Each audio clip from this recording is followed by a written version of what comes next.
Well, dear students, I welcome you all to this course, Manures, Fertilizers and Soil Fertility Management, TMF 501. And we were discussing fertilizer recommendation approaches and integrated nutrient management, and today we will discuss these things in detail कि कैसे fertiliser की recommendation दी जाती है, कैसे scientist fertiliser की recommendation बोलते हैं farmers को देने के लिए, फार्मर कैसे फर्टिलाइज़र्स को कितनी क्वांटिटी में कैसे कैसे डालना चाहिए किस फर्टिलाइज़र को, तो ये इम्पॉर्टेंट है, ये हम सीखेंगे इसमें. So let's begin. So this is fertilizer. We are studying fertilizer recommendation approaches, and in this, crop nutrient requirements are met by soil contribution and fertilizer application. ऐसे जैसे कि आपको पता है कि जैसे जैसे क्रॉप ग्रो करती है उसको हमें फर्टिलाइज़र की रिक्वायरमेंट होती है, न्यूट्रिएंट की रिक्वायरमेंट होती है. तो न्यूट्रिएंट और अगर न्यूट्रिएंट्स सॉइल में प्रेजेंट हैं तो इट्स ओके, लेकिन अगर न्यूट्रिएंट प्रेजेंट नहीं है तो हमें एडिशनल फर्टिलाइज़र देने पड़ते हैं. The soil contribution is estimated by soil test. ये हमें पता कैसे चलता है कि न्यूट्रिएंट हमारे सॉइल में है कि नहीं, तो वो बेस्ड ऑन सॉइल टेस्ट से हमें पता चलेगा. Although soil testing is generally accepted as a workable practice, there are some differences in interpreting the test, and this results in radically different fertilizer recommendation to the farmers. So you all know that soil testing करने के बाद हमें जो farmers है, different जो farmers हैं उनके field में different calculations आएंगी, different soil nutrient demands आएंगे, soil nutrient का बजट आएगा, तो डिफरेंट सॉइल सप्लाइंग कैपेसिटी होगी, तो डिफरेंट सॉइल की सप्लाइंग कैपेसिटी होगी, तो डिफरेंट हमारे टेस्ट आएंगे. ठीक है, तो इसलिए डिफरेंसेस उसमें क्रिएट हो सकते हैं. This results in radically different fertiliser recommendation to the farmers. There are 3 major concept for making fertiliser recommendations. Number 1 is maintenance, number 2 is cation saturation ratio, and number 3 is sufficiency level. तो ये 3 concepts हैं, ये 3 concepts हमें ध्यान रखने हैं. Maintenance क्या है होता है, कैटायन सैचुरेशन रेशियो क्या होता है, सफिशिएंसी लेवल क्या है. This sufficiency level is very important. Sufficiency level जब आप पढ़ेंगे तो आपको ये चीज़ क्लियर हो जाएगी कि कैसे हमें फर्टिलाइज़र देना चाहिए, किस के अकॉर्डिंग हमें फर्टिलाइज़र देना चाहिए, कौन से ऐसे सिद्धांत है, कौन से ऐसे प्रिंसिपल हैं जो हमें फर्टिलाइज़र उसके अकॉर्डिंग हमें देना चाहिए. Wait a minute. So maintenance, तो मेंटेनेंस को समझते हैं. देखिए जो भी डिस्कशन में जो भी चीज़ें होती हैं, मैं इसलिए बोलता हूँ बार बार आपसे, जो भी दिक्कत हो, जो भी क्वेरी हो, प्लीज़ आप डिस्कशन पीरियड में पूछिए. ठीक है, तो प्लीज़ अटेंशन के साथ पढ़िए, नहीं तो फिर कोई फ़ायदा नहीं है पढ़ने का. इसलिए मन लगा के पढ़िए और जो भी क्वेरीज हो नेक्स्ट क्लास में पूछिए. So next this is maintenance. So maintenance concept क्या कहता है. Maintenance concept implies that whatever may be the soil supplying capacity. Suppose मैं आपको एक एग्जांपल देता हूँ. Wait a minute. Suppose this is a field. मैं आपको हर बार बताता हूँ, ये फील्ड है, उसमें क्या है, सॉइल है. ठीक है, ये पूरी की पूरी सॉइल है सपोज. ठीक है, ये पूरी सॉइल है. तो कह रहे हैं whatever may be the soil supplying capacity, quantity of nutrient has to be applied to replace that amount remove by the crop.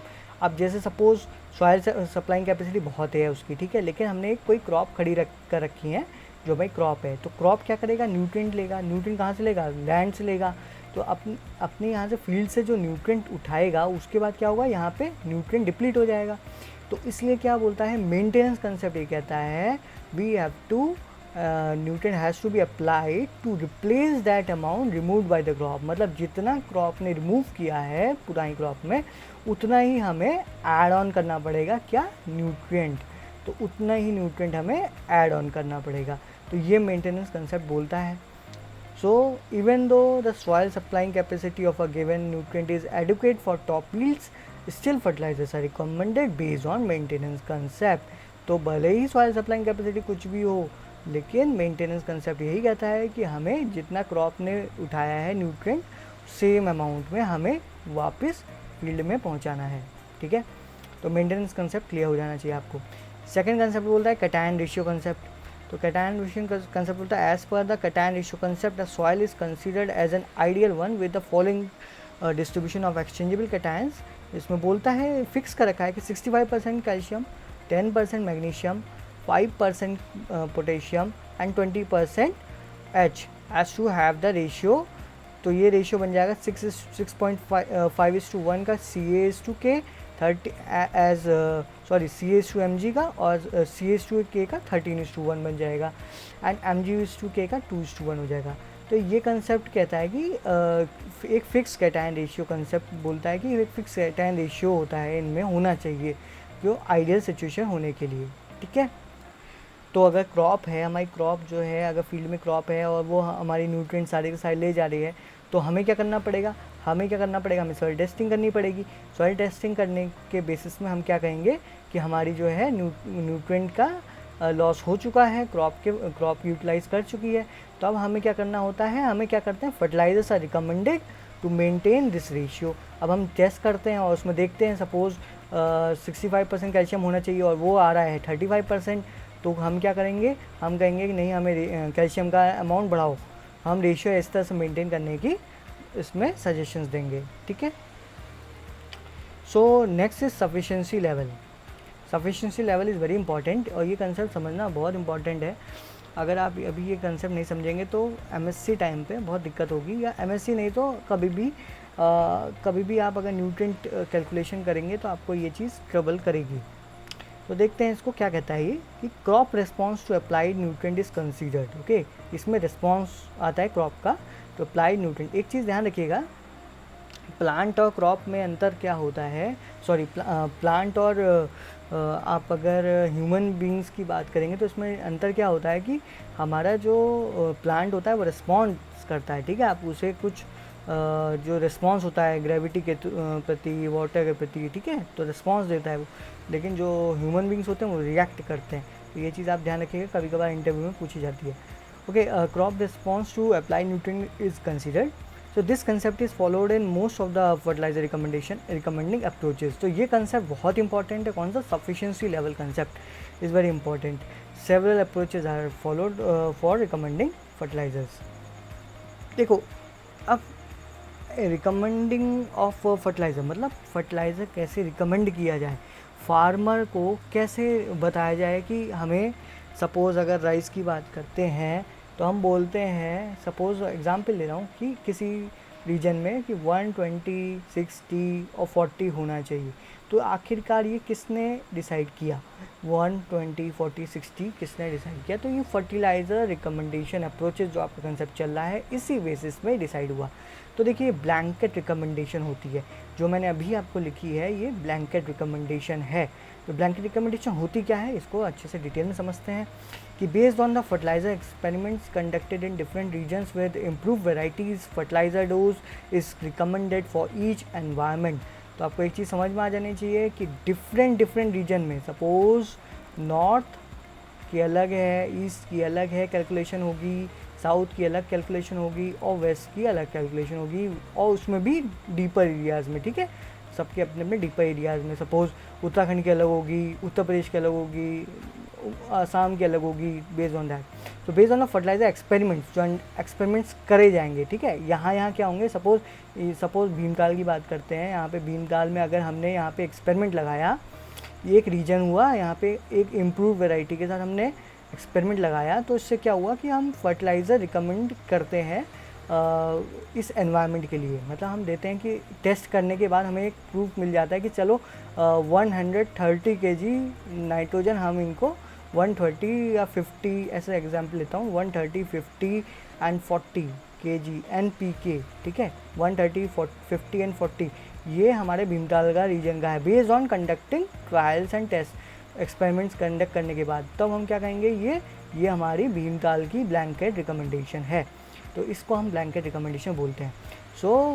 लेकिन ब्लैंकेट रिकमेंडेशन में दिक्कत क्या है, this approach does not consider soil contribution. इसका मतलब blanket condition, blanket में क्या हो रहा है, ब्लैंकेट रिकमेंडेशन में क्या हो रहा है कि हमने क्रॉप की अच्छी वैरायटी लगा दी और हमने क्या किया है, हमने इसमें टेस्ट करा इनकी ईल्ड देख के, ठीक है, लेकिन हमने सॉइल की टेस्टिंग है वो हमने नहीं करी इसमें। तो बेस्ड ऑन सॉइल टेस्ट जो इसमें होना चाहिए वो नहीं हुआ, तो ये इसकी खामी है। तो this approach does not consider soil contribution.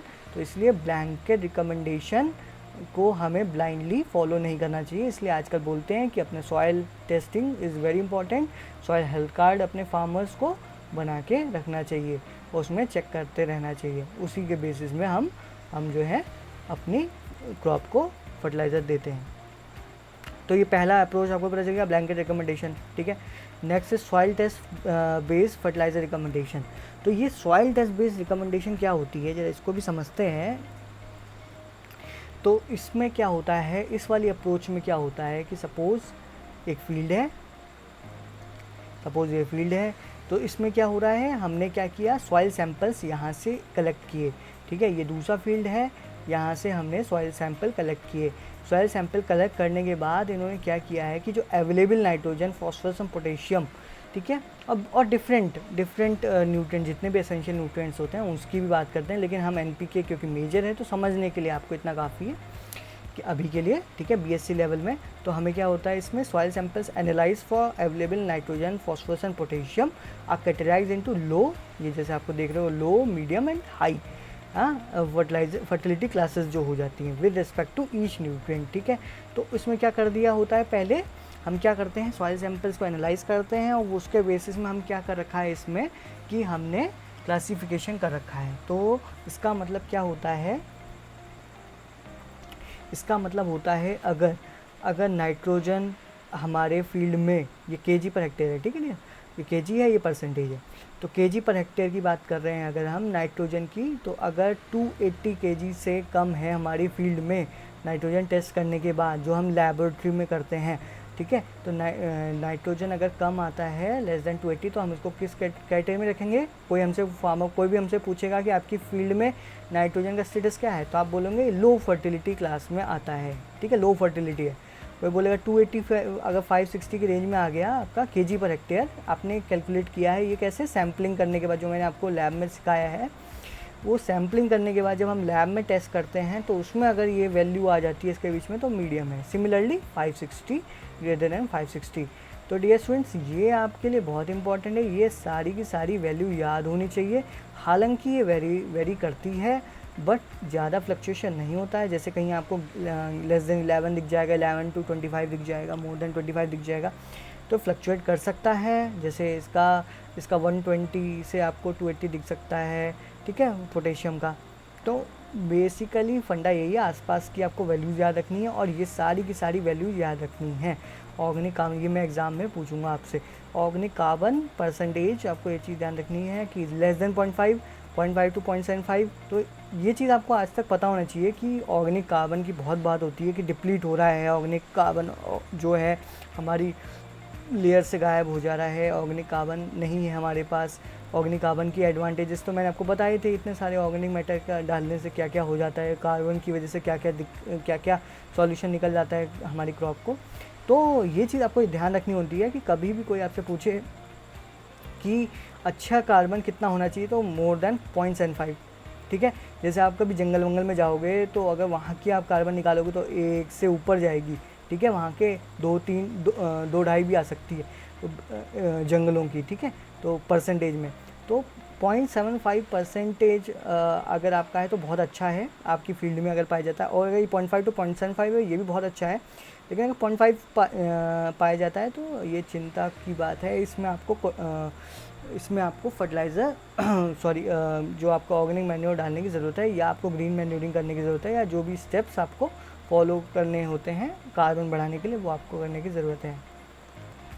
देखिए, अगर ये बहुत इंपॉर्टेंट है, if the test shows a particular nutrient in low fertility class, then the state level fertiliser dose with respect to that particular nutrient has to be increase by 25%। ध्यान रखिएगा, जो state level fertiliser recommendations होती हैं वो चीज़ बहुत important है कि अगर आपकी जो न्यूट्रिएंट स्टेटस है वो क्या आ गई लो में, जो हमने देखा था लो कब कहते हैं, तो अगर लो फर्टिलिटी क्लास आ गई है, ठीक है, then the state level fertiliser dose जो होती है वो क्या होती है, which has to be increase by 25%। तो जो अगर आपकी, क्योंकि जो स्टेट की रिकमेंडेशन होती है वो मीडियम सॉइल फर्टिलिटी की होती है, ठीक है, लेकिन अगर हमारी लो में आ गई है तो हम क्या कहेंगे, टू बी इंक्रीज बाय 25%। और अगर if the soil test shows the test shows a particular nutrient in high class, अगर हाई हो गया है तो हम क्या करते हैं कि फर्टिलाइज़र की डोज को डिक्रीज़ होना चाहिए, कितने से डिक्रीज़ होना चाहिए, हैज़ टू डिक्रीज बाई 25%। तो ये इट्स वेरी इंपॉर्टेंट, बहुत इंपॉर्टेंट है, ध्यान रखिएगा कि हमेशा जो स्टेट लेवल फर्टिलाइजर रिकमेंडेशन आती है वो मीडियम सॉइल फर्टिलिटी क्लास के लिए आती है, और जब हम अपनी सॉइल टेस्ट करेंगे उसमें अगर हम लो या हाई पाते हैं सॉइल फर्टिलिटी क्लास, तो उस बेसिस में हम 25% से इंक्रीज़ कर सकते हैं या 25% से डिक्रीज़ कर सकते हैं। फर्टिलाइज़र डिक्रीज़ क्यों करेंगे? क्योंकि हमारा फर्टिलाइज़र बचेगा, जब पहले से ही मौजूद है तो हम फर्टिलाइज़र क्यों डालें, तो इसलिए डिक्रीज़ कर देते हैं 25% से, जो स्टेट लेवल रिकमेंडेशन आती है उससे। So these rating limits are of general nature and do not take into account either crop variety, soil type और climatic condition existing in a particular area। ठीक है, ये सिर्फ क्या हो रहा है, एक चीज़ ध्यान रखिएगा कि इसमें क्रॉप वैरायटी का नहीं हो रहा है, सॉइल टाइप नहीं ले रहे हैं, क्लाइमेटिक कंडीशन नहीं देख रहे हैं, हम बस क्या कर रहे हैं, सॉइल की टेस्ट कर रहे हैं, उस बेसिस में हम रिजल्ट दे रहे हैं। तो because of this type of soil test interpretation and fertiliser recommendation, two type of situation arise. In the first case, fertilizer nutrients are applied beyond the requirement of the crop, which leads to mere wastage of costly inputs like fertilizers. In the second case, the fertilizer nutrients are applied much less than the actual requirement। तो वही चीज़ है कि अगर fertiliser ज़्यादा भी पड़ सकता है, फर्टिलाइज़र कम भी पड़ सकता है, तो हमें क्या करना है, हमें चाहिए ऑप्टिमम। हम अपना फर्टिलाइज़र ज़्यादा वेस्ट ना करें, हमें एक ऐसा लेवल चाहिए फर्टिलाइज़र का जिस लेवल में मैक्सिमम मिल रहा है, मैक्सिमम नहीं तो ऑप्टिमम मिल रहा है। ठीक है, तो हमें ये चीज़ समझनी है कि हम कौन से लेवल पे हम रोक सकें अपनी ईल्ड को, अपने न्यूट्रिएंट को, ताकि हमारी ईल्ड जो है मैक्सिमम आए। ठीक है, ये चीज़ हमें समझनी है। So next is response equations. तो ये रिस्पॉन्स इक्वेशन क्या होता है इसे समझते हैं, और मुझे लगता है कि जो भी चीज़ें आपको डाउट्स हो, कोई भी डाउट्स हो, मैं तो कहता हूँ कि कोई ऐसा डाउट हो जो आपको झिझक हो रही हो बोलने में, तो वो प्लीज़ आप पूछिए। मैं इसलिए हिंदी में कवर कर रहा हूँ क्योंकि इंग्लिश में हर चीज़ें आपको इतनी इजीली ग्रैस्प नहीं हो पाती, इतनी इजीली समझ नहीं आती है, मुझे समझ में आता है, जिसकी वजह से मैं आप हिंदी में और इजी से, ताकि आपको समझ में आए। मेरा मेन मकसद है समझाना, मेरा मेन मकसद यही है कि मैं अपने स्टूडेंट्स को हर चीज़ जो मेरे लेवल के अंदर है, जो मेरे बाउंड्री के अंदर है, वो मैं प्रोवाइड कर सकूं। तो प्लीज़ जो भी डाउट हो वो लिख लो अभी आप डायरी में, और उसके बाद आप डिस्कशन टाइम पे आप मेंशन कर सकते हैं।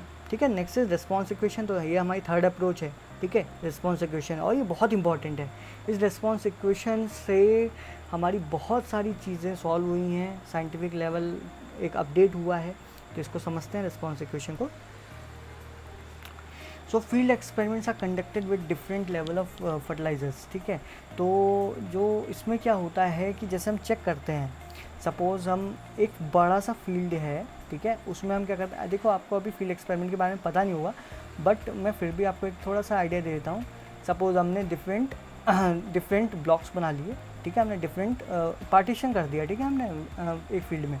फिर इसके बाद हम टेस्टिंग करते हैं, इसमें कम देते हैं, सपोज़ इसमें लो फर्टिलाइज़र देते हैं, इसमें मीडियम फर्टिलाइज़र देते हैं, इसमें हाई फर्टिलाइज़र देते हैं, या कोई भी चीज़ हम कर सकते हैं उसमें। ठीक है, तो उस बेसिस में फिर हम इसको जज करते हैं, तो कौन सा अच्छा आ रहा है, उस बेसिस में हम एक ऑप्टिमम वैल्यू ले लेते हैं। जैसे मान लो अगर 120, 60, 40 बोला है, या 120 kg की बात करते हैं अगर, तो ये एकदम से नहीं आई होगी, इसको पहले स्टडी किया होगा साइंटिस्ट ने, 60 किया होगा, 70 किया होगा, 80 किया होगा, 100 किया होगा, 120 किया होगा, जब देखा होगा 120 में बेस्ट आ रही है, तो तब रिकमेंड किया होगा।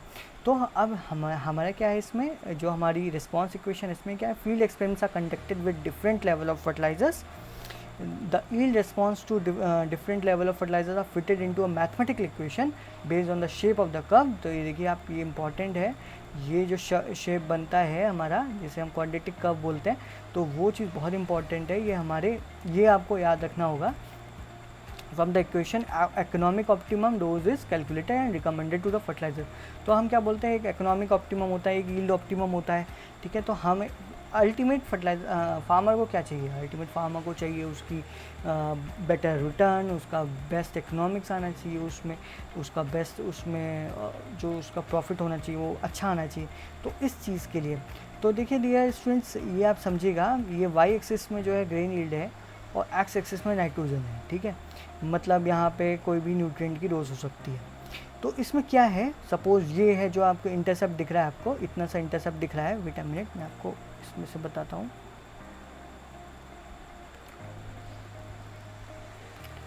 सपोज ये आपका क्या दिख रहा है, इतना सा आपका इंटरसेप्ट दिख रहा है।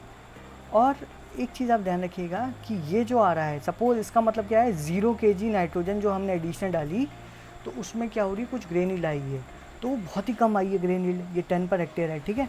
तो इसका मतलब हमने कुछ फर्टिलाइज़र नहीं डाला तब भी ग्रेन यील्ड आ गई है। इसका मतलब यह है कि जो सॉइल की रेजिडुअल कैपेसिटी है, जो सॉइल की रेजिडुअल न्यूट्रिएंट है, उससे प्लांट ने लिया। हमें अगर हम कोई फर्टिलाइज़र नहीं डालें तो हमारी यील्ड इतनी आएगी, कितनी आएगी, लगभग 1 टन के आसपास, ठीक है, 1 टन के। लेकिन हमारी आनी कितनी चाहिए, सपोज मान लो हमारी 6 टन या 7 टन आ सकती थी, लेकिन हमने फर्टिलाइज़र नहीं डाला तो हमने क्या भूल कर दी, फर्टिलाइज़र नहीं डाल के हमने इतने पे ही रोक दिया। लेकिन अब क्या है, जैसे जैसे हम एक यूनिट बढ़ाते जाएंगे फर्टिलाइज़र की, न्यूट्रिएंट की, तब क्या होगा, हमारी यील्ड बड़ी ही ड्रास्टिकली बढ़ती है। वो ये जो कर्व होता है, कर्विलिनियर कर्व होता है, इसके बारे में हम समझेंगे, dy/dn क्या होता है, शायद आप लोगों ने डिफरेंशिएशन पढ़ा होगा। इसी के बेसिस में हम इंटीग्रेशन, इसी के बेसिस में हम इकोनॉमिक ऑप्टिमम निकालेंगे, ठीक है। तो let's try to understand further. So dear students, a quadratic equation has the form f(x) = a + bx + cx², ठीक है, जहाँ पे where a, b and c are constants and c is not equal to 0। तो जो अभी आपने graph देखा, ठीक है, जो अभी आपने ग्राफ देखा, let me show you again, ये ग्राफ देख लो आप ढंग से, ठीक है, ये क्वाड्रेटिक कर्व है, ठीक है। इसमें रिलेशन क्या है, ये चीज़ आपको ध्यान रखनी है, वाई एक्सिस में क्या है, ग्रेन यील्ड है, ठीक है, और ये क्या है, हमारी न्यूट्रिएंट है, ठीक है। तो न्यूट्रिएंट की डोजेस जैसे जैसे बढ़ाओगे वैसे वैसे ग्रेन यील्ड बढ़ेगी। लेकिन क्या हो रहा है, एक ऐसा लेवल आ जाएगा जहाँ से यील्ड जो है हमारी घटनी स्टार्ट हो जाएगी, भले आप न्यूटन बढ़ाते चले जाओ। तो इसका मतलब एक ऐसी डेफिनेशन मिल गई हमें साइंटिस्टों को कि हमें एक ऐसे डोज फिक्स कर देनी है जिसमें हमारी मैक्सिमम यील्ड आएगी, वो डोज बहुत बेस्ट है, उतनी डोज डालनी चाहिए। लेकिन अगर उससे हम ज़्यादा डालेंगे डोज तो क्या होगा, हमारा न्यूट्रिएंट जो है, हमारी जो यील्ड है, वो हमारी यील्ड डिक्लाइन करेगी। सो डियर स्टूडेंट्स, ये आपको याद रखनी होगी एक क्वेश्चन, ठीक है, ये क्वेश्चन बहुत इंपॉर्टेंट है, बताऊंगा आगे कैसे होता है। तो इसमें क्या है, इसमें आपको एक चीज़ ध्यान है, जो सी है ना, ये इंटरसेप्ट है, तो सी अगर ग्रेटर दैन 0 होता है तो क्या होता है, पॉजिटिव स्माइल, ये बढ़िया है। बट क्या होता है, सी इज़ लेस देन 0, ये हमारी जो है जनरली एग्रीकल्चर में फॉल करती है, ठीक है। सी लेस देन 0 मतलब सी जो होता है हमारा, ये वाला सी जो है वो जो ये वाला सी है वो हमारा निगेटिव होता है, ठीक है। तो ये हमेशा, ये एग्रीकल्चर में सी हमारा निगेटिव होता है, कैसे होता है इसको हम चीज़ समझते हैं, ठीक है। तो एक बार देखिएगा ध्यान से और अच्छे से पढ़िएगा इसको, बहुत इंपॉर्टेंट है ये लेक्चर, न्यूट्रिएंट पॉइंट से बहुत ही इंपॉर्टेंट है लेक्चर। ये लेक्चर इसलिए इम्पॉर्टेंट है कि अगर ये कंसेप्ट आपने नहीं समझे, डिटेल में नहीं समझे, तो आप फिर आगे नहीं बढ़ सकते इस चीज़ में, एग्रीकल्चर के क्षेत्र में। तो ये बहुत इंपॉर्टेंट है। तो generally the response to fertiliser is quadratic, तो आपको ये चीज़ समझ में आनी चाहिए, the response to fertiliser is quadratic, that is yield increases at increasing rate, ठीक है, yield increases at increasing rate with increase in fertilizer dose up to a certain level and at a decreasing rate with subsequent dose of fertilizers, ठीक है। तो at a particular level yield approaches a plateau and further increase in fertilizer dose decreases the yield। तो क्या मतलब हुआ, देखो increasing yield कहाँ तक आएगी, मैं आपको फिर से एक बार दिखाता हूँ ग्राफ, देखो आप, क्या yield is increasing at a increasing rate, but after that yield is increasing with decreasing rate। यहाँ पे देखो रेट डिक्रीज हो गया, यहाँ पे इंक्रीज़ कर रहा था रेट, जो dy/dn होता है, ठीक है। तो अभी हम कैलकुलेट करेंगे इसे, तो ये इंक्रीजिंग रेट है, यहाँ डिक्रीजिंग रेट है, और डिक्रीजिंग रेट होते होते क्या हो रहा है, यहाँ पे जाके रेट स्टॉप हो गया, फिर यहाँ क्या हुआ, अब रेट जो है, रेट की बात नहीं है, अब यील्ड ही डिक्रीज़ होने लगी, ठीक है। तो यहाँ पे increasing at decreasing rate and it's now constant. देखो क्या लिखा है यहाँ पे, फिर से देखो, generally the response to fertilizer is quadratic, that is yield increases at increasing rate with increase in fertilizer dose up to a certain level, जो लेवल दिखाया था मैंने नीचे वाला, and at a decreasing rate, increase ही हो रहा है लेकिन डिक्रीजिंग रेट में, with subsequent dose of fertilizers at a particular level yield approaches a plateau, जो plateau आ गया था जहाँ dy by dn equal to 0 था। ठीक है, आपको अभी हम क्या होता है dy by dn उसके बारे में आप घबराइए मत, अभी हम इसको पूरा समझ लेंगे कि dy by dn ये क्या होता है, ये आखिरकार ये इसकी इम्पोर्टेंस क्यों है इतनी, तो क्योंकि मैथ्स आपको पढ़ाई जाती है जब आप फर्स्ट सेम में आते हैं। ठीक है, तो मैथ्स क्यों पढ़ाई जाती है, इसके पीछे यही फंडा है कि अगर आप मैथ्स नहीं पढ़ते तो आपको ये वाला चीज़ समझ ही नहीं आती। तो dy by dn equal to 0 हो जाता है मैक्सिमम, अभी मैं बताऊँगा आपको डिटेल में। Scotland, that is yield increases at increasing rate with increase in fertilizer dose up to a certain level, and at a decreasing rate with subsequent dose of fertilizer at a particular level yield approaches a plateau and further increase in fertilizer dose decreases the yield। ठीक है, yield जो है घटने लग गई उसके बाद plateau के बाद जो हमने देखा। तो हमने फिगर देखी, आप फिर से फिगर देख सकते हो पॉज करके या बैक करके। Let us be graphical as students try to understand the concept behind the relation between yield and nutrient concentration। ठीक है, so with no fertilizer application 1 ton of grain yield can be obtained due to inherent soil fertility। inherent मतलब जितनी present है soil में ही fertility, जितने inherent मतलब जितना soil में ही पहले से present है। तो अब देखिए आप कैसे डायग्राम देखो, एक सेकेंड, ये डायग्राम देखो, ये कहने का क्या मतलब है, आपने कुछ नहीं डाला तो कितना हुआ, 1 टन तो आ रही है, तो 1 टन आ रही है कुछ नहीं, कोई भी एडिशनल फर्टिलाइज़र डालने के। ठीक है, तो क्या हुआ, with no fertilizer application 1 ton per hectare of grain yield can be obtain due to inherent soil fertility. तो now there is linear increase in yield up to 60 kg nitrogen per hectare from A to B. जो आप देखोगे linear दिखाता हूँ क्या linear होता है, ये देखो ए से बी लीनियर है। ठीक है, एक तरीके से लीनियर है। ठीक है, ये लीनियर जाएगा एक तरीके से। ठीक है, और क्या है, increasing at increasing rate, increasing at increasing rate, और ये कहाँ पे पहुँच गया, 60 kg नाइट्रोजन पे पहुँच गया। ये एग्जाम्पल है, 60 kg नाइट्रोजन में पहुँच गया, लगभग 5 टन दे रहा है। ठीक है, तो अभी ये इंक्रीजिंग एट इंक्रीजिंग रेट। तो अब क्या हो रहा है, जैसे आपने 1 यूनिट डाला तो क्या हो रहा है, सपोज 1 यूनिट डाला और 1 यूनिट उसमें फर्टिलाइजर यील्ड में इंक्रीज़ हो रहा है, तो इसके बारे में समझना आप। देखो सबसे the response line is curvilinear from B to C, curvilinear हो गई। तो देखो curvilinear that is for every increase in fertiliser the yield decrease at decreasing rate. तो ये आपको ये पता चल गया, ये वाला जो है कर्वीलिनियर है। ठीक है, ये कर्वीलिनियर, यील्ड इज इंक्रीजिंग, देखो इंक्रीज तो हो रही है, यील्ड बढ़ रही है, लेकिन इंक्रीजिंग एट डिक्रीजिंग रेट। ठीक है, रेट जो है, रेट क्या होता है, रेट कैसे पता चलेगा, ये dy by dn से। ठीक है, that's why every increase in fertilizer dose the yield increase at decreasing rate beyond 100 kg nitrogen. ये एग्जांपल है खाली। ठीक है, beyond 100 kg nitrogen per hectare the grain yield does not increase with increase in fertilizer which is called as plateau। जो ये plateau है, ये देखो ये प्लेट्यू है। ठीक है, यहाँ पे प्लेट्यू आ गया है, तो अब इसके आगे यील्ड बढ़ेगी नहीं। ठीक है, ठीक है, यील्ड बढ़ेगी नहीं, यील्ड क्या घटनी, यील्ड गिरने शुरू हो गई है। ठीक है, तो यहाँ पे आएगा प्लेट्यू, सॉरी यहाँ पे आएगा प्लेट्यू, और C to D ये गिरना स्टार्ट हो गया, तो ये प्लेट्यू है इस पॉइंट पे। ठीक है, further increase in fertiliser dose beyond 140 kg yield decreases and is considered toxic level. तो इसका मतलब अगर आपने जहाँ 4 बैग यूरिया की ज़रूरत है वहाँ आपने 10 बैग डाल दिए, तो इसका मतलब आपकी क्या होगी, यील्ड डिक्रीज़ हो जाएगी। तो फर्टिलाइज़र फार्मर को बोलना आप कभी कि भैया इतना ज़्यादा नाइट्रोजन डाल के क्या कर लोगे, जितना रिक्वायरमेंट है उतनी डालो, यील्ड इतनी ज़्यादा नहीं आएगी आपकी जितना सोच रहे हो। यील्ड क्यों, यील्ड डिक्रीज़ हो जाएगी। क्यों यील्ड डिक्रीज़ हो जाएगी, क्योंकि हमारा एक ऑप्टिमम लेवल होता है, उस लेवल के आगे जाओगे तो क्या होगा, यील्ड डिक्रीज़ हो जाएगी, और जिसको हम कहते हैं टॉक्सिक लेवल। तो अपने जो भी तुम्हारे आसपास फार्मर दिखे वो ऐसी प्रैक्टिस करता हुआ पाए जाए आपके सामने, तो भैया से कहना, भैया इतना ज़्यादा फर्टिलाइज़र डाल के कर क्या लोगे, कुछ नहीं हुआ, जितना पहले रिक्वायरमेंट है उतनी ही डालो, सॉइल टेस्ट करो और एग्जैक्टली पहले नोटिस कर लो, उसके बेसिस में आप फर्टिलाइज़र उतने डालो। So this curve can be express as mathematical equation. जो ये कर्व है, जो ये क्वाड्रेटिक कर्व है, जो ये साइंटिस्टों ने इसको ऑब्जर्व किया, तो उसके बेसिस में पता चला कि ये कर्व है जो इक्वेशन में कन्वर्ट होता है, एक्सप्रेस होता है, तो इसे बोलते हैं y equal to a plus B N minus C n. देखो माइनस है, मैंने बताया था ना एग्रीकल्चर में क्या होता है, c जनरली लेस देन 0 होता है, तो ये एक a plus B N minus C N square. तो इसमें देखो, इसको समझने की कोशिश करना, बहुत इजी है, इतना ज़्यादा कोई भी हेक्टिक चीज़ नहीं है, मैं आपको हर चीज़ सिंप्लीफाइड वे में बताऊँगा। So where Y is grain yield kg per hectare, ठीक है। वाई क्या है यहाँ पे, मैं एग्जाम्पल लेता हूँ आपको, बताता हूँ आपको। देखो ये क्या है हमारा, वाई क्या है हमारा, वाई ग्रेन यील्ड है, ठीक है। नाइट्रोजन क्या है, सॉरी एन क्या है, नाइट्रोजन है, किस में, kg पर हेक्टेयर में। और ए बी सी क्या है, कॉन्स्टेंट्स है, ठीक है।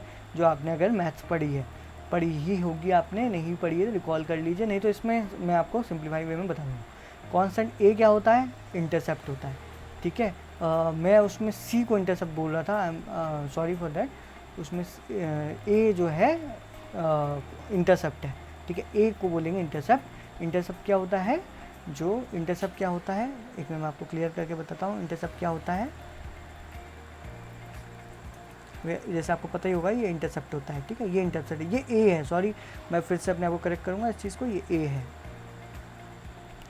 ठीक है। तो क्या बोल रहे हैं कि ए जो है, इसमें क्या है, ये ए जो है आपका इंटरसेप्ट हो गया, ठीक है। आपको ये चीज़ दिमाग में रखनी है। और ये क्या बता रहा है, which indicates the yield level without fertiliser, जो हमने देख ही लिया, 0 करने पर हमारा कितना टन मिल रहा है, 1 टन मिल रहा है। तो अगर हमारा कोई भी नाइट्रोजन नहीं है, कोई भी न्यूट्रिएंट नहीं है, ये सब काट दिया जाए अगर, तो क्या बचेगा, खाली ए बचेगा, ठीक है। तो वो हमारी इतनी यील्ड होगी, ठीक है। ये चीज़ क्लियर है ना। कांस्टेंट बी क्या होता है, constant B otherwise known as slope, जिसे हम स्लोप बोलते हैं, ठीक है। बी जिसे हम स्लोप बोलते हैं, प्रोवाइड द रिस्पॉन्स रेट। आपको हमेशा पता होना चाहिए कि जो स्लोप होता है ये रेट डिटरमाइन करता है। तो kg grain obtain per kg nutrient applied, जो हमने dy/dn पढ़ा है। स्लोप क्या होता है, dy/dn, tan थीटा पढ़ा होगा, ठीक है, dy/dn, ठीक है।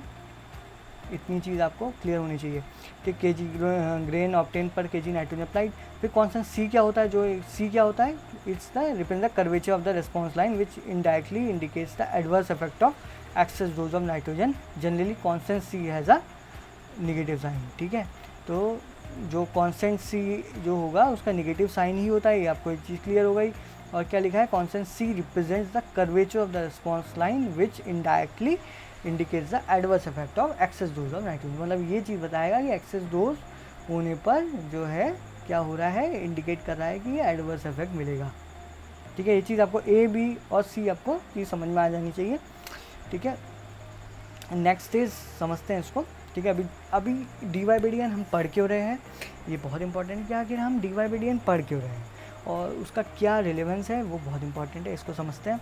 सो from this equation amount of nitrogen required to obtain highest grain yield which is called physical optimum, ठीक है। तो मतलब हाईएस्ट यील्ड, अगर हाईएस्ट यील्ड आएगी, ठीक है, तो इसका मतलब क्या हुआ, उसे क्या कहेंगे, physical optimum can be calculated, ठीक है। तो हाईएस्ट ग्रेन यील्ड कब आएगी, जब हमने एक सेटअप होगा जहाँ सी से डी, अगर हम डायग्राम आपको याद हो, मैं आपको दिखाता हूँ। ये सी टू डी में क्या है, हाईएस्ट आ रही है यहाँ पे, यहीं पे तो हाईएस्ट आ रही है, इससे ऊपर तो कहीं यील्ड नहीं है, हाईएस्ट है जितना भी है, ये 6-7 टन जो भी है, 60 टन जो भी है, तो ये इससे ऊपर तो नहीं जा रही यील्ड, तो ये हाईएस्ट यील्ड है। तो ये क्या होगी, हमारी फिजिकल ऑप्टिमा, ठीक है, फिजिकल ऑप्टिमम कहेंगे। But it is also possible to estimate economic optimum which is the nitrogen level at which highest net return can be obtain. तो देखो इसमें क्या हो गया, इसमें हाईएस्ट नेट रिटर्न का हो गया, तो इकोनॉमिक ऑप्टिमम कहेंगे। और इसमें क्या कहेंगे, इस फिजिकल ऑप्टिमम में अगर हमें हाईएस्ट ग्रेन यील्ड ऑब्टेन करना है तो उसमें हम क्या कहेंगे, फिजिकल ऑप्टिमम, ठीक है। बस दो चीज़ हमें हमेशा ध्यान रखना।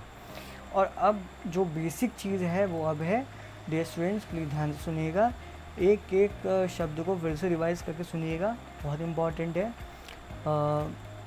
देखिए ये ऑनलाइन क्लासेस चल रही हैं आपकी, जिसकी वजह से हम फेस टू फेस इंटरेक्ट नहीं कर सकते। फेस टू फेस इंटरेक्शन में जो होती हैं बहुत सारी चीज़ें क्लियर होती हैं, बहुत सारी चीज़ें उस समय भी क्लियर होती हैं, लेकिन मैं फिर भी कोशिश कर रहा हूँ कि आप लोगों को जितना मैक्सिमम आपको बेनिफिट हो सके वो हो, ठीक है। और मैं हिंदी में इसलिए यूज़ करने की कोशिश कर रहा हूँ ताकि आपको एकदम टची लगे, एकदम टची लेवल में आप पढ़ो इसे और आपको इजीली ग्रैस्प हो। और नेक्स्ट डिस्कशन में प्लीज़ अच्छे से समराइज़ करनी है आप लोगों में से किसी एक को, तो प्लीज़ वो चीज़ आप अच्छे से इस वीडियो को देखिए। तो देखिए, to calculate physical and economic optimum the equation has to be differentiated. तो कौन सी इक्वेशन डिफरेंशिएटेड होगी? ये वाली, ठीक है, ये वाली, y equal to A plus B N minus C N square, ठीक है, इसको डिफरेंशिएट करना है। सिंपल रूल्स ऑफ डिफरेंशिएशन, देखो 2 रूल तो याद ही रख लो, वैसे आपने फर्स्ट सेम में पढ़े होंगे। If there is only a constant in term on differentiation it become 0, ठीक है। जैसे मान लो ये अगर 24 है तो इसका डिफरेंशिएशन क्या होगा? 0, ठीक है, ये चीज़ ध्यान हो जानी चाहिए। सेकंड कंडीशन ध्यान रख लो, if a term contains a constant fact and a factor the power of the factor becomes multiplier of the term and the power is reduce by 1। Suppose अगर हम 3n स्क्वायर का निकालेंगे तो 2 into 3 6n और ये 2 minus 1 हो जाएगा, तो यानी ये क्या हो जाएगा? 6n हो जाएगा इसका डिफरेंशिएशन। मतलब समझ में आया?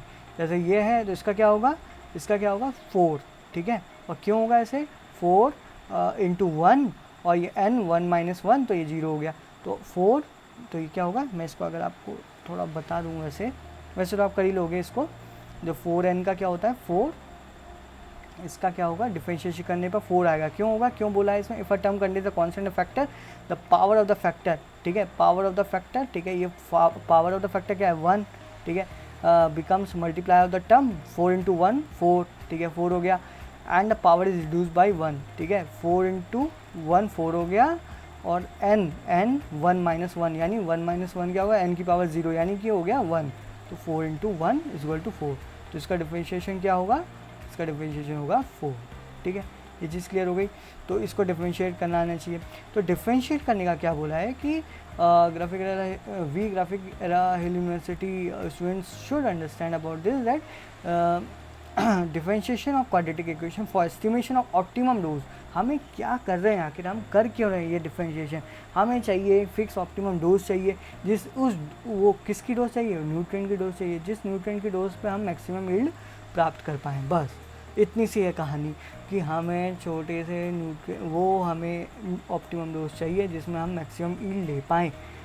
बस अगर हम वो ऑप्टिमम डोज से ज़्यादा डाल देंगे फर्टिलाइज़र या न्यूट्रिएंट तो हमारा मैक्सिमम यील्ड क्या होगा? डिक्लाइन करने लग जाएगा, जैसे कि आपने देखा, ठीक है। और हम अगर कम डालेंगे तो हम मैक्सिमम यील्ड नहीं पा पाएंगे। तो हमें ऑप्टिमम डोज चाहिए। ऑप्टिमम डोज पाने के लिए क्या होता है? ऑप्टिमम डोज पाने के लिए क्या होता है, ये चीज़ ध्यान रखिएगा। हमें क्या करना होता है? dy/dn को 0 लाना पड़ता है। जहाँ पे हमने देखा कि मैक्सिमम यहाँ पे dy/dn 0 है, तो ये जब dy/dn 0 हो जाएगा तो यानी क्या? यहाँ पे मैक्सिमम यील्ड आएगी। तो जब भी कोई इक्वेशन आए तो इसको आप dy/dn कर दीजिए, डिफरेंशिएट कर दीजिए विद रिस्पेक्ट टू n, तो क्या होगा? जितनी भी वैल्यू आएगी वो वो जो आएगी, जो भी वैल्यू आएगी वो क्या होगी? मैक्सिमम यील्ड की वैल्यू होगी। अब देखिए आप कैसे एक एग्जाम्पल के तौर पे समझते हैं। ये लेक्चर काफ़ी लेंदी हो रहा है, बट ये चीज़ें हमें समझनी बहुत ज़रूरी हैं। ऑलरेडी 37 मिनट्स हो चुके हैं, बट फिर भी मैं चाहूँगा कि ये लेक्चर आप इतनी बार समझो, क्योंकि ये इतना बेस है सॉइल फर्टिलिटी का, ये आप अच्छे से समझो। जितना भी हम लोगों ने अपने यूजी लेवल में समझा है वो मैं सारा का आपको सारा कम्युनिकेट कर पाऊँ। तो देखो, it is to be noted, wait a minute, ये एक एग्जाम्पल लिया है इन्होंने, डिफरेंशिएशन ऐसे करके dy/dn ऐसे होता है, ठीक है, ये होता है। तो it is to be noted that dy/dn indicates the response rate that is for, तो dy/dn क्या है? रिस्पॉन्स रेट बताएगा। That is for a small change in nitrogen level there is change in grain yield, ठीक है, there is change in for a very small change in nitrogen level there is change in grain yield, ठीक है। तो क्या बोला? The response rate dy/dn। अगर physical optimum economic optimum, देखो ये इकोनॉमिक ऑप्टिमम है, ये इकोनॉमिक ऑप्टिमम है, ये फिजिकल ऑप्टिमम है। तो फिजिकल ऑप्टिमम और इकोनॉमिक ऑप्टिमम में क्या अंतर है? इसमें हम क्या कर रहे हैं? नेट रिटर्न का मैक्सिमम देखते हैं, इसमें हम यील्ड देखते हैं, ठीक है। तो क्या response rate dy/dn is higher at lower doses of nitrogen, ठीक है। शुरुआत में क्या होता है? हायर था, gradually it decreases and it will become 0 at some point and the nitrogen level still increases, it become negative. तो जब हमने बाद में गिरता है इसका प्लेट्यू से, so maximum grain yield can therefore be obtained at nitrogen level where response rate is 0, so that is dy/dn is equal to 0। तो बहुत इंपॉर्टेंट है, जहाँ पे dy/dn 0 आ जाएगा वहाँ पे ग्रेन यील्ड मैक्सिमम होगी। सी इक्वेशन जो हमने ऊपर इक्वेशन देखी है उसमें आप देखेंगे, आप पुट dy/dn अगर करेंगे, जब dy/dn करके हमें ये आया था, हम इसे पुट किया सपोज, तो हमने पुट करने के बाद हमने देखा कि नाइट्रोजन आ गया 0.66 kg। इसका मतलब 0.66 kg नाइट्रोजन डालने पर हमारी यील्ड जो है मैक्सिमम आएगी। This means at 0.66 kg nitrogen per hectare yield will be maximum. तो अगर कोई भी आपसे पूछे कि यील्ड, कोई एक इक्वेशन दी है कि ये इक्वेशन है और इस इक्वेशन में हम बताना है आपको किस डोज पे नाइट्रोजन किस नाइट्रोजन के डोज पे हमारी यील्ड मैक्सिमम आएगी, तो आप क्या करेंगे, डिफरेंशिएट कर देंगे। ये चीज़ आपको ध्यान रखिएगा। Next is estimation of economic optimum. It depends on the price of fertilizer and grain, so we have to check how much we should get grain yield to offset the cost of fertilizer. इसका मतलब क्या है कि जितना fertiliser में खर्चा हो रहा है और जितना यील्ड में मिल रहा है, ठीक है, तो हमें तो ज़्यादा चाहिए उस चीज़ में, तो कॉस्ट ऑफ फर्टिलाइज़र पूरी हो जाए, ठीक है। हमें ये चीज़ ध्यान रखनी है, हमें एडिशनल अपना घाटा नहीं करना है, फार्मर का घाटा नहीं करना है, तो ये चीज़ बहुत इंपॉर्टेंट है। तो इस केस में अगर इकोनॉमिक ऑप्टिमम करने के लिए कोई पूछेगा तो हमें क्या ध्यान रखना है, dy/dn इक्वल टू pn/py। तो ये चीज़ आप बहुत इंपॉर्टेंट रखिए, एग्ज़ाम में इसके 2 न्यूमेरिकल श्योरली पूछे जाएंगे और मैं तो ज़रूर पूछूंगा इसको आपसे कि इकोनॉमिक ऑप्टिमम और जो फिज़िकल ऑप्टिमम है उस पर एक क्वेश्चन ज़रूर होगा, उस पर न्यूमेरिकल ज़रूर होगा, और इसलिए प्लीज़ आप इसको अच्छे से प्रिपेयर कीजिएगा। So dy/dn is equal to pn/py। Remember it seems to be opposite but it's true, क्योंकि ये आपको उल्टा दिख रहा होगा बट इट्स ट्रू, ठीक है। pn/py इसको क्या होता है, क्या है ये एक्चुअली एक चीज़ ध्यान से समझिएगा। If the price of paddy is ₹3 पर kg, ठीक है, प्राइस पर पैडी अगर if the price of paddy is ₹3 पर kg and that of nitrogen is ₹10 पर kg, ठीक है, तो क्या हुआ, नाइट्रोजन का प्राइस, ठीक है, नाइट्रोजन का प्राइस 10 पर kg है और पैडी का प्राइस 3 पर kg है, then the price of grain can be denoted as py, जो py है, जो हमने कहा ये, ठीक है, ये py है, ध्यान रखिएगा। And price of nitrogen is pn, ठीक है, तो नाइट्रोजन के प्राइस को हम pn कहेंगे और ग्रेन के जो प्राइस होगा py कहेंगे, ठीक है, ये चीज़ ध्यान रखिएगा। और हमेशा उल्टा कर देते हैं, इसमें dy/dn क्या होगा, pn/py हो जाएगा। तो the price ratio is pn/py that is 10/3। देखो pn नाइट्रोजन का प्राइस कितना था 10, py कितना था, प्राइस ऑफ ग्रेन कितना था 3, तो 10/3 कर दिया, 3.3, मतलब 3.3 ये pn/py है, ठीक है, तो यानी 3.3 है, 33 है dy/dn। It implies that if a kg nitrogen is applied, at least 3.33 kg of grain should be applied to set off the cost of fertilizer, ठीक है। तो इसका मतलब समझ में आना चाहिए कि एक kg नाइट्रोजन डालते हैं तो हमें 3.33 kg ग्रेन तो हमें प्राप्त करना ही पड़ेगा, क्योंकि ये इसकी वैल्यू बराबर आ गई है। तो इसका मतलब तो हमारा क्या है, हमारी जो इक्वेशन आई है वो सपोज ये इक्वेशन थी जो हमने डिफरेंशिएटेड वैल्यू पुरानी वाली ले रखी है हमने, ये वाली जो हमने पुरानी देखी थी 4-6n जो हमने पुरानी ले रखी है जो डिफरेंशिएट करने पाई है, तो pn/py हमने रख दिया, pn/py is equal to 4-6 and, तो क्या हुआ, ये जो वैल्यू हमने रखी जो आई हमारी वैल्यू प्राइस रखने पर, तो प्राइस रख दिया हमने और 4-6n कर दिया, तो जो पुट कर दिया तो 6n इज इक्वल टू 0.67, तो वो हमें नाइट्रोजन की वैल्यू मिल जाएगी।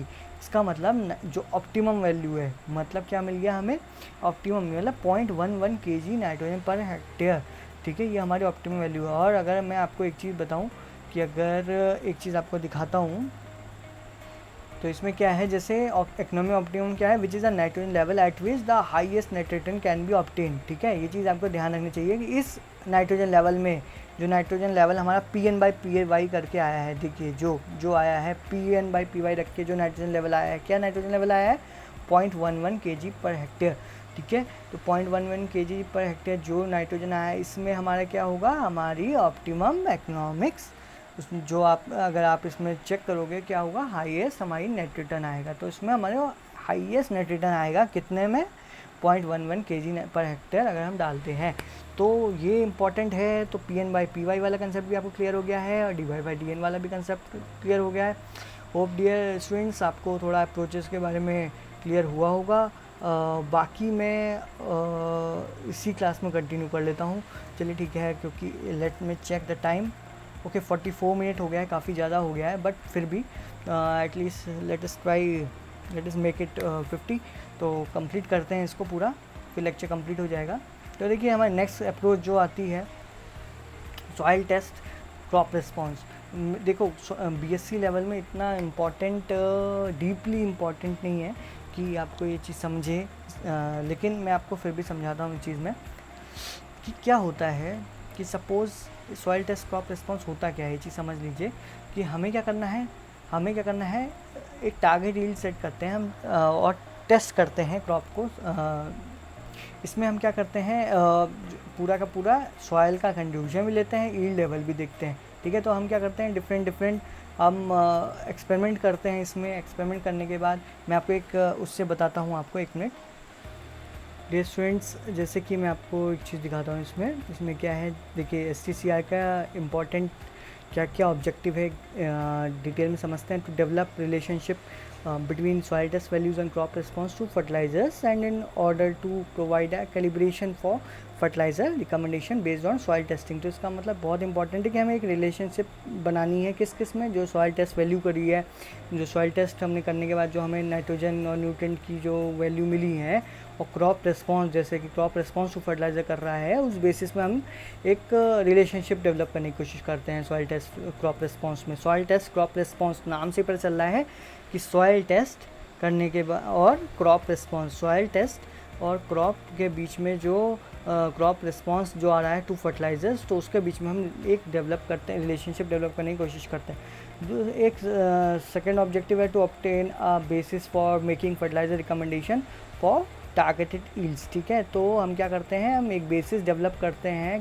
ताकि हम फर्टिलाइज़र रिकमेंडेशन दे सकें जो हम टारगेट यील्ड जो हमने सेट की है। बेसिकली इक्वेशन बनाना बहुत इंपॉर्टेंट है, इसमें समझिएगा। बेसिकली एमएससी और पीएचडी स्टूडेंट्स को ये चीज़ डीपली पढ़ाई जाती है, लेकिन आप लोग को मैं खाली एक पेरिफेरल टच दूंगा। तो to evaluate various soil test methods for their suitability under field condition. तो क्या हम सॉइल टेस्ट मेथड की को एवेलुएट करेंगे कि उनकी सूटेबिलिटी क्या है, चेक करेंगे फील्ड कंडीशन में, ठीक है। To evaluate the joint use of chemical fertilisers and organic manure for enhanced nutrient use efficiency. तो दोनों के मिक्स करके देख सकते हैं, ठीक है, उसको इवेलुएट करना। To derive a basis for making fertiliser recommendation for a whole cropping sequence based on initial soil test value. तो एक बेसिस डेवलप करना, एक रिलेशनशिप डेवलप करना बहुत इंपॉर्टेंट है हमारे इसमें सॉइल टेस्ट क्रॉप रिस्पॉन्स में। अभी तक ये आपको समझ में आ गया होगा। तो डियर स्टूडेंट्स, क्या होता है soil test crop response approach, ध्यान से समझिएगा। This approach takes into account the soil contribution and yield level, ठीक है। तो सॉइल टेस्ट एक चीज़ आपको याद रखी, दूसरी चीज़ क्या, क्रॉप रिस्पॉन्स, ठीक है। सॉइल टेस्ट और crop response and yield level, तो ये दो चीज़ हो गई, ठीक है। तो account the soil contribution and yield level for recommending fertiliser dose for a particular crop, ठीक है। फर्टिलाइजर डोज को रिकमेंड करने के लिए किसी एक पर्टिकुलर क्रॉप के लिए हमें क्या क्या अकाउंट में लेना है, सॉइल टेस्ट करना है और क्रॉप रिस्पॉन्स टू फर्टिलाइजर्स। तो फर्टिलाइजर्स को डालने पर क्रॉप रिस्पॉन्स क्या आ रही है और सॉइल टेस्ट हो रही है, उसकी रिलेशनशिप हमें समझनी। This approach is also called as rationalized fertilizer prescription और prescription based fertilizer recommendation. It is specific to a given type of soil, crop and climatic situation, ठीक है। ये स्पेसिफिक है, जैसे भीमताल की है तो भीमताल में जो जगह होगी वो जो उसकी सॉइल की टेस्ट आएगी, तो उस बेसिस में हमारे मतलब वो स्पेसिफिक है, वो डिफरेंट है, ठीक है। सबके लिए डिफरेंट होता है। The requirement of nutrient is different for different crops. The efficiency of soil available nutrients and those added to fertilizers also different for different type of soils under particular set of climatic condition, ठीक है, सब different है। Therefore following three basic parameters are worked out for specific crop and area for development of prescription based fertilizer recommendation। तो basically आप एक चीज़ समझ लें, वैसे आपको जो चीज़ समझने वाली चीज़ है कि आपको बता दूँ ये क्या कर रहे हैं, ये इन्होंने 3 फॉर्मूले डेवलप किए, आप चीज़ समझिएगा। न्यूट्रिएंट रिक्वायरमेंट है, total Uptake of nutrient upon grain yield. So nutrient कैसे पता चलेगा कि न्यूट्रिएंट रिक्वायरमेंट कितनी है, तो ये क्या बताया इन्होंने। बेसिकली क्या होता है इसमें, हम लोग क्या करते हैं, एक कंट्रोल प्लॉट होता है और एक हमारा टेस्ट प्लॉट होता है, ठीक है। तो कंट्रोल प्लॉट में क्या करते हैं हम, न्यूट्रिएंट हम नहीं डालते हैं, बिल्कुल भी न्यूट्रिएंट नहीं डालते हैं, और जो दूसरा टेस्टिंग प्लॉट है उसमें हम लोग फर्टिलाइजर डाल रहे होते हैं। तो बेस्ड ऑन दैट जिसमें न्यूट्रिएंट नहीं डाला है उसे कंट्रोल प्लॉट किया गया है, तो उसके और इसके बीच में डिफरेंस क्रिएट करते हैं और उसके बेसिस में हम लोग डिफरेंट जो न्यूट्रिएंट रिक्वायरमेंट है या फर्टिलाइज़र एफिशिएंसी निकाल सकते हैं उसकी। तो ये चीज़ बताई थी। बेसिकली आपको बीएससी लेवल में इतना डीप समझना नहीं है, बट हाँ आपको पता होना चाहिए कि सॉइल टेस्ट क्रॉप रिस्पॉन्स होता क्या है। तो क्या होता है, दिस मेथड जो STCR है क्या करता है, ensures the balanced nutrition of crop besides the maintenance of soil fertility. The drawbacks of STCR approach are that these equations are not available for different crops and regions and are development of these involves cost and time। ठीक है, तो equation setup करना, एक relation develop करना soil test और crop response में, तो ये चीज़ बहुत मतलब यूनिक है, यूनिक क्रॉप के लिए। ठीक है, डिफरेंट क्रॉप के लिए डिफरेंट है ये, तो इसलिए ये आपका बहुत ही मतलब इतना कारगर नहीं होता है, लेकिन इसमें हमारा बहुत कॉस्ट और टाइम लगता है। तो लेकिन है ये बहुत ही प्रिसाइज टेक्निक। ठीक है, precise approach. In all equation soil phosphorus and potassium are considered in elemental form while fertiliser phosphorus and potassium are in oxidise form. ठीक है, तो आपको एक चीज़ ध्यान रखिएगा, जब इक्वेशन डेवलप करते हैं तो P और K लिखते हैं, और जबकि हम जब फर्टिलाइज़र करते हैं, जब हम फर्टिलाइज़र की डोजेस कैलकुलेट करते हैं तो आपको पता ही होगा कि हम P2O5 और K2O लिखते हैं। क्यों लिखते हैं P2O5 और K2O, क्यों हम P और K क्यों नहीं लिखते हैं, क्योंकि ऑक्सीडाइज फॉर्म में होता है। जो फर्टिलाइज़र जो है जो उसके अंदर फॉस्फोरस डाला जाता है तो या पोटेशियम डाला जाता है, वो ऑक्सीडाइज फॉर्म में होता है। ठीक है, इसलिए next and the last is this, क्योंकि देखो हमारा लेक्चर 50 मिनट्स का हो चुका ऑलरेडी, लेकिन हम जल्दी वाइंड अप करेंगे। एक्चुअली ये बहुत इंपॉर्टेंट टॉपिक था और बहुत जगह समझने को भी नहीं मिलता है इस चीज़ को, तो इस चीज़ को प्लीज़ बुक्स में भी इतना क्लियरली नहीं दिया हुआ है। तो as a BSc agriculture students इसलिए लंबा हो गया है ये वीडियो, बट आप इसको ध्यान से ज़रूर सुनिएगा। Okay, so next is DRIS approach. DRIS क्या होता है, diagnosis and recommendation integration system. ठीक है, ये चीज़ आपको ध्यान रखिएगा, ये फुल फॉर्म जरूर ध्यान रखिएगा। ठीक है, diagnosis and recommendation integration system, ये क्या होता है, सिंपल सी चीज़ है। इसको पहले पढ़ लेते हैं, फिर इसको बताता हूँ आपको क्या लिखा है इसमें। इसमें लिखा है approach is suggested for fertiliser recommendation. In this approach plant samples are analyse for nutrient content and they are express the ratios of nutrient with other. तो इसमें क्या बोला गया है, सपोज़ ये हमारा फील्ड है, इसमें क्या हो रहा है, हम गए और हमने क्या किया, हमने प्लांट सैंपल को उठाया। ठीक है, प्लांट सैंपल को हमने कलेक्ट कर लिया, कुछ प्लांट सैंपल उठाए, तो प्लांट सैंपल से एनालाइज फॉर न्यूट्रिएंट कंटेंट। तो उसमें हमने क्या किया, प्लांट सैंपल को एनालाइज करने के बाद हमने उसको न्यूट्रिएंट एनालाइज किया लैब में। ठीक है, या हम लोग क्या कर सकते हैं, मतलब सपोज़ कि कोई भी किसी भी वे से हमने न्यूट्रिएंट एनालाइज कर लिया। ठीक है, न्यूट्रिएंट सपोज NPK या जो भी न्यूट्रिएंट है वो हमने एनालाइज कर लिया, and they express A ratio of nutrient with others. तो suitable ratios of nutrients are established for higher yields from experiments and plant samples collected from farmers fields। ठीक है, एक रेशियो फिक्स हो जाता है। ठीक है, हम जितने प्लांट सैंपल लाएंगे फिर उसके बेसिस में देखेंगे, अच्छा इसमें इतना न्यूट्रिएंट है और इसमें इतना नाइट्रोजन है, इसमें इतना फॉस्फोरस, इसमें इतना पोटेशियम है, इनका फॉस्फोरस पोटेशियम का ये रेशियो होना चाहिए।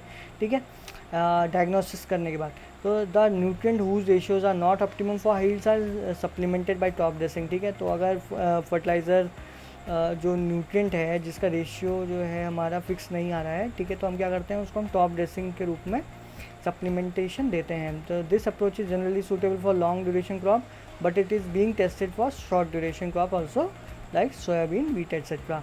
तो ये चीज़ बहुत इंपॉर्टेंट है कि हम क्या करते हैं, पहले चेक करते हैं हमने क्या किया है इसमें। सबसे पहले हमने जाके फील्ड में जाके हमने सैंपल उठाए, सैंपल उठाने के बाद उसको एनालाइज़ किया, न्यूट्रिएंट चेक किया, न्यूट्रिएंट कंटेंट कितना है, न्यूट्रिएंट कंटेंट का रेशियो देखा जो हमारे फिक्स कर रखा है। ठीक है, डिफरेंट बुक में आपको दिख जाएगा, मिल जाएगा, रेशियोज़ होते हैं।